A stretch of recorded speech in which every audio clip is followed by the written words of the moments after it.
Gjykata e Prishtinës ka vlerësuar se prokuroria nuk ofroi prova se informatat që ndau Nagip Krasniqi rreth Kekut me Dejona Mihajlin ishin të shpallura si fshehtësi zyrtare.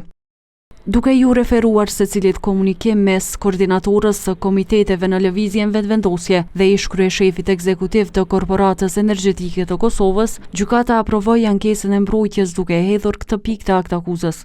Megjithatë, sipas gjykatës, nuk është kontestuese se Krasniqi i ka dërguar informata Mihalit në platforma të ndryshme të rrjeteve sociale. Gjykata i është referuar nenit 426 të kodit penal për të vlerësuar se kur një informat konsiderohet fshehtësi zyrtare. Paragrafi 5 i këtij neni përcakton se një informat është fshehtësi zyrtare kur përcaktohet si e tillë në bazë të ligjit dhe në bazë të një vendimi të organit kompetent dhe kur zbulimi i saj mund të shkaktoj ose shkakton pasoja të dëmshme. Sidoqoftë, kushdo që e kryen këtë vepër penale mund të dënohet nga 6 muaj deri në 3 vjet burgim.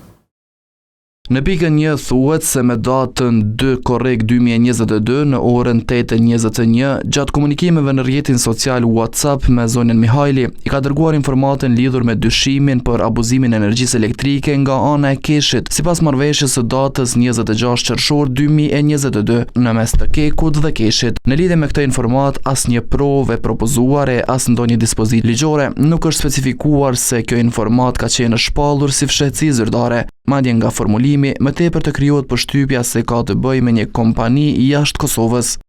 Sipas aktvendimit të themelorës, gjyqtari i ka rikualifikuar pikat e aktakuzës për keqpërdorim të pozitës zyrtare në keqpërdorim të pozitës zyrtare në vazhdimsi.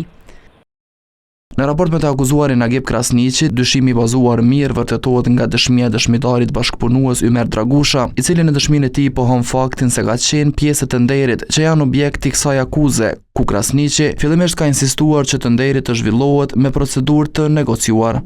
Sipas aktakuzës, si rezultati veprimeve të Krasniqit e Dragushës, nga korriku i 2022-s deri në maj të 2023-s, bloku A5 ishte jashtë funksionit dhe Keku ishte detyruar të importojë energji elektrike, duke i shkaktuar buxhetit të Kosovës dëm në shumë prej afër 37 milion euro.